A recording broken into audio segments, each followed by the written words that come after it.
మానవ రూపంలో తన జీవనయానం సాగించి దైవ స్వరూపుడిగా మారిన యోగి పుంగవుడు శ్రీ షిరిడి సాయినాథుడు. ఆధ్యాత్మిక సీమల వైపు తన భక్తుల్ని నడిపించిన సద్గురువు సాయిబాబా. ఉన్నతమైన భావాల్ని ప్రబోధించి భక్తి మార్గాన్ని దర్శింపజేసిన సాయిబాబా భక్తుల పాలిట కల్పతరువు. అలాంటి సాయినాథుడు షిరిడిలో అవతరించి అక్కడే అవతార పరిసమాప్తి చేసిన నేటికి ఆయన దివ్య మహిమలు ప్రకటితమవుతున్నాయి.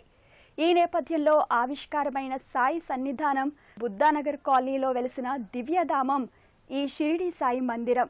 ఈనాటి తీర్థయాత్రలో ఈ మందిర విశేషాల్ని తిలకిద్దాం.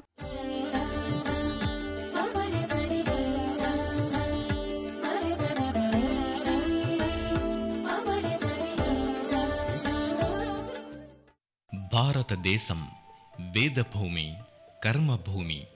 భారతీయ సనాతన సంస్కృతి మనకు అడుగడుగునా కనిపిస్తూ ఉంటోంది. ఈ ధరిత్రిపై ఎందరో తపస్సంపన్నులైన యోగులు, మహర్షులు, అవధూతలు ఆవిర్భవించారు. భౌతికంగా వారు మన మధ్య లేకపోయినా వారి దివ్య సందేశాలు, మహిమా విశేషాలతో తమ భక్తులను ఎల్లప్పుడూ అనుగ్రహిస్తుంటారు. ఆ నేపథ్యంలోని యోగి పుంగవుడు సచిదానంద స్వరూపుడు శ్రీ షిరిడి సాయిబాబా అపర దత్తాత్రేయ స్వరూపునిగా పూజలందుకుంటూ సమస్త భక్త జనావళికి తన ఆశీస్సులందిస్తున్న దయా స్వరూపుడు సాయిబాబా. అందుకే బాబాకు భక్తులు అడుగడుగునా గుడి కట్టి ఆరాధిస్తున్నారు. ఆ సద్గురువుని శరణు వేడుతున్నారు. ఆ అవధూత సన్నిధానమే ఉప్పల్ సమీపాన ఉన్న బుద్ధానగర్లోని శ్రీ షిరిడి సాయి మందిరం. సుందర రమణీయ పరిసరాలు, 4 రోడ్ల కూడలి మధ్య జనావాసాల లోగిలిలో కాలుష్యానికి దూరంగా ఈ సాయి సన్నిధానం విలసిల్లుతోంది. బుద్ధానగర్ కాలనీలో 1995వ సంవత్సరంలో సాయి మందిరానికి మొదటిసారి అంకురార్పణ జరిగింది. 2009వ సంవత్సరంలో సాయి విగ్రహం ప్రతిష్టాపన ఈ ఆలయ కమిటీ చైర్మన్ శ్రీ ఠాకూర్ అనిల్ సింగ్ మహారాజ్, బొందుల కృష్ణారెడ్డి ఆధ్వర్యంలో ఘనంగా జరిగింది. నాటి నుండి ఈ సాయిధామం సాయి భక్తుల్ని విశేషంగా ఆకర్షిస్తోంది. 1995-96వ సంవత్సరంలో చిన్న మందిరంగా సాయి భక్తులచే నిర్మించిన ఈ ఆలయం 2009వ సంవత్సరం సాయిబాబా విగ్రహ ప్రతిష్టతో సువిశాల మందిరంగా ఆవిర్భవించింది. వర్ణ శోభితమైన గోపురం, ఆలయ ప్రాకార కుడ్యాల పైభాగాన వివిధ సాయి ప్రతిమలు నెలకొల్పబడ్డాయి. యోగిరాజైన సాయినాథుడు తూర్పు అభిముఖంగా బహు సుందర రూపుడై ఈ మందిరంలో కొలువుదేరి ఉంటాడు. సాయినాథుడి పాలరాతి శ్రీమూర్తి జీవకళ ఉట్టిపడే రీతిలో సజీవంగా గోచరమవుతుంటుంది. గళసీమలో రుద్రాక్షమాలను ధరించి, గులాబీ పూల హారంతో ముత్యాల హారాన్ని ధరించి భక్తులకు తన దర్శన భాగ్యాన్ని కలిగిస్తుంటాడు. బుద్ధానగర్ సాయి సన్నిధిలోని ధుని ప్రత్యేక పూజనీయ స్థలంగా చెబుతారు. బాబా ధునిని ఏర్పాటు చేయడంలో ఒక అంతరార్థం ఉంది. ఆ అంతరార్థానికి తగ్గట్టుగా షిరిడీలో వలె ఈ ఆలయ లోగిలిలో కూడా ధునిని స్థాపించారు. ఆ ధుని భక్తుల పాలిట దివ్య చైతన్య ఘనిగా ప్రఖ్యాతిగాంచింది. ద్వారకామాయిగా వ్యవహరించే ఈ ధునికి ఎంతో పవిత్రత ఉంది. సాయిబాబాకి కుడివైపు దక్షిణ భాగంలో ఈ ధుని నెలకొని ఉంది. ఆత్మ పరంజ్యోతిగా వెలుగొందుతుందని, ఆ పరంజ్యోతి స్వరూపాన్ని నిరంతరం చైతన్యంగా ఉంచడం ద్వారా జీవన పయనం వెలుగుపూల బాటన సాగుతుందని బాబా తెలియజేశాడు. దర్శకులు తమ పాప ప్రక్షాళనకై వ్యర్థ కోరికలను ధునిలో భస్మీపటలం చేసుకుంటారు. ఈ ధుని చుట్టూ 3 సార్లు ప్రదక్షిణ చేస్తే కోరిన కోరికలు నెరవేరుతాయనేది బలమైన నమ్మకం. సాయి పాదభాగంలో ఉత్సవమూర్తులు కొలువుదీరి ఉంటారు.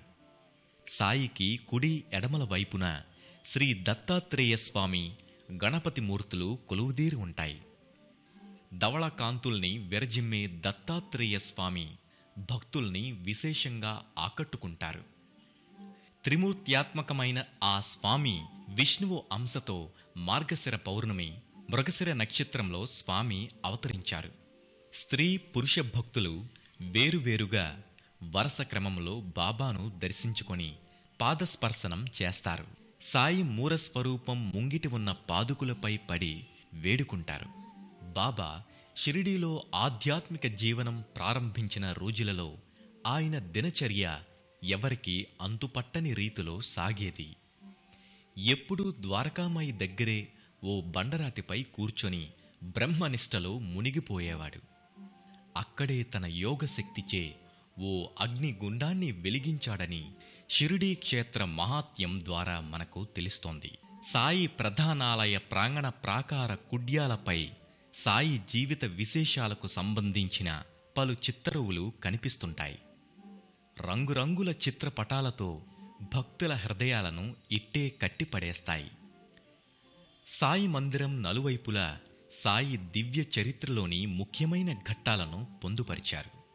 సాయిబాబా నృత్యం, సాయి భిక్షాటన, సాయి సన్నిధిలో భక్తుల భజనలు, సాయి చిన్న పిల్లలతో ఆడుతున్న ఘట్టం, సలసలా కాగే నీటిలో చేతిని పెట్టి వంటను తయారు చేస్తున్న చిత్రపటం, హేమండ పంతుతో సంభాషణ, లెండివనంలో మొక్కలకు నీళ్లు పోస్తున్న సాయి విభూతి ప్రసాదం భక్తులకు ఇవ్వడం తదితర చిత్రపటాలు నెలకొని ఉంటాయి. విద్యా బుద్ధులు వేడిన బాలకు అగుపించాడు విఘ్నేశ్వరుడై.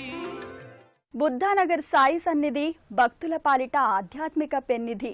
ఎందరో దాతలు, ఆస్తికులు ఆర్థిక సహాయ సహకారాలు అందించగా ఇక్కడి ఉపాలయ దేవతా ప్రాంగణాలు నిర్మితమయ్యాయి. శ్రీ పట్టాభి సీతారామాలయం, శివ పంచాయతన ఆలయం, శ్రీ సుబ్రహ్మణ్యేశ్వర స్వామి ఆలయం ఎంతో సుందరంగా నిర్మించారు. శ్రీ సుబ్రహ్మణ్యేశ్వర స్వామి ఆలయ దర్శనం సకల సంకటాలను తొలగించి సంతాన ప్రాప్తిని కోరుకునే వారి కోరికలు నెరవేరుతాయని ఇక్కడికి వచ్చే భక్తులు చెప్తారు. ఈ మందిర ప్రాంగణంలో సాయిబాబా మందిరానికి ఎడమవైపున శ్రీ పట్టాభి సీతారామచంద్ర స్వామి ఆలయం నెలకొని ఉంది. ఆలయ గర్భాలయంలో మకర తోరణంలో శ్రీ సీతారామ లక్ష్మణ ఆంజనేయులు కొలువుదీరి ఉంటారు. రజత కిరీటాలు ధరించి మెడలో ముత్యాల హారాలతో భక్తులకు ఆనందాతిశయాలను కలిగిస్తుంటారు. మూలమూర్తులకు పాదభాగంలో ఉత్సవమూర్తులు ఉంటాయి. ఈ ఆలయానికి ఎడమవైపున శివ పంచాయతన మందిరం అలరారుతుంటుంది. గర్భాలయ మూర్తిగా పాలరాతి స్ఫటికలింగమూర్తి కొలువై ఉండగా ఇరువైపులా గణపతి, సూర్యుడు, లలితాంబాదేవి, విష్ణువు శివ పంచాయతన దేవతలుగా కొలువై ఉంటారు. పరమేశ్వరుడికి ఆభరణంగా పంచపడగల నాగశేషు కొలువై ఉంటుంది. రుద్రాక్షలు గళసీమలో అలంకరింపబడి ఉంటాయి. పరమశివునికి ఎదురుగా నందీశ్వరుడు, బలపీఠం వరుసగా ఉంటాయి. సీతారామచంద్ర స్వామి ఆలయానికి అభిముఖంగా శ్రీ అభయాంజనేయ స్వామి మందిరం సదా శ్రీవారి సేవలో లీనమై ఒక చేత్తో గదను ధరించి తదేక దీక్షతో శ్రీ సీతారామచంద్ర స్వామిని చూస్తూ భక్తులకు అభయాన్ని అందిస్తుంటాడు హనుమ. రజత కవచాలంకృత ఆంజనేయ స్వామి దర్శనం భక్తులకు ఎనలేని ఆనందాన్ని కలిగిస్తుంటోంది. శ్రీ సాయిబాబా మందిరం ప్రవేశ ద్వారానికి దగ్గరలో శ్రీ అశ్వత్థ నారాయణ వృక్ష ఛాయలో జంటనాగుల శిలాఫలకం ఉంటుంది. ఈ జంటనాగులను సుబ్రహ్మణ్యేశ్వరుడిగా, ఆదిశేషుని ప్రతిరూపంగా చెబుతారు. సుబ్రహ్మణ్యుడు సంతానకారుడు. అందుకే భక్తులు సుబ్రహ్మణ్యస్వామిని పాలాభిషేకం, కుంకుమ, పసుపుతో పూజించి సుబ్రహ్మణ్యస్వామి ఆశీర్వాదాన్ని పొందుతారు. ఈ సమీపాన నవగ్రహ మందిరం ఉంది. ప్రత్యేక మండపంలో 9 మంది నవగ్రహమూర్తులు కొలువుదీరి ఉంటారు. శ్రీ దత్తాత్రేయ అవతార పరంపరలో శ్రీ సాయి అవతారం విశిష్టమైనది. శ్రీపాద, శ్రీ వల్లభ స్వామి, శ్రీ నృసింహ సరస్వతి స్వామి, శ్రీ మాణిక్య ప్రభు, శ్రీ అక్కల్కోట్ మహారాజ్, శ్రీ షిరిడీ సాయిబాబా ఇలా 5 రూపాల్లో శ్రీ దత్తాత్రేయ స్వామి వ్యక్తమయ్యారని గురుగీత చెబుతోంది. ఆ దత్తావధానంతో కొలువై ఉన్న ఈ ఆలయ ప్రాంగణంలో రోజు విధిగా జరిగే కార్యక్రమాలు, పర్వదినాల్లో జరిగే ప్రత్యేక పూజలు జరుగుతాయి. భక్త జనావళిని ఉద్ధరించడం కోసమే అవతరించిన సాయిబాబా కారుణ్యమూర్తి.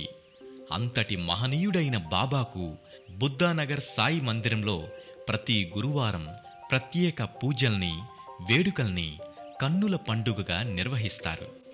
బాబాకు కాగడహారతి సమర్పించిన వెంటనే నిత్యారాధన కార్యక్రమాలు ఆరంభమవుతాయి.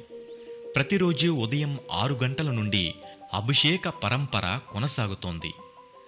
మధ్యాహ్నం 12 గంటలకు మధ్యాహ్న హారతి, సాయంత్రం 6 గంటలకు ధూప్ హారతి, రాత్రి 8 గంటలకు సేజ్ హారతితో దినచర్య ముగుస్తోంది.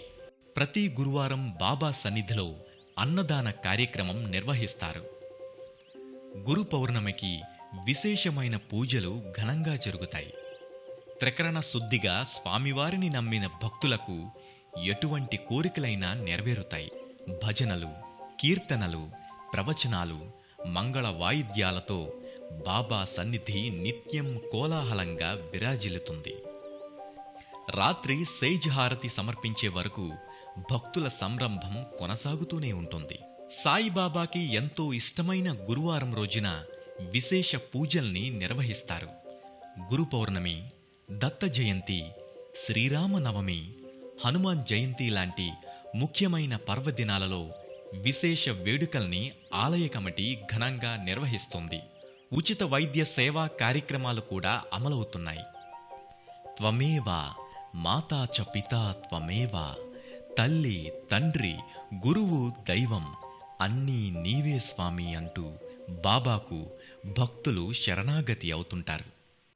మాతా పితృసమో దేవో నాస్తి నాస్తి జగత్రయే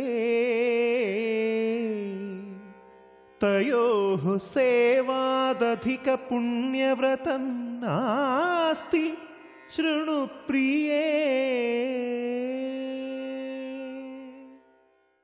శాంతి, సమత, కరుణను అనుగ్రహించి వైషమ్యాలు, వైరుధ్యాలు లేని సమాజ స్థాపన కోసం ఆయన జీవిత చరమాంకం వరకు కృషి చేశారు. మానవ సేవే మాధవ సేవ అని చాటి చెప్పిన యోగి పుంగవుడి కరుణా కటాక్ష వీక్షణాలు మనందరిపై ప్రసరించాలని కోరుకుంటూ మరో తీర్థయాత్రలో మళ్ళీ కలుద్దాం. అంతవరకు సెలవు. నమస్కారం.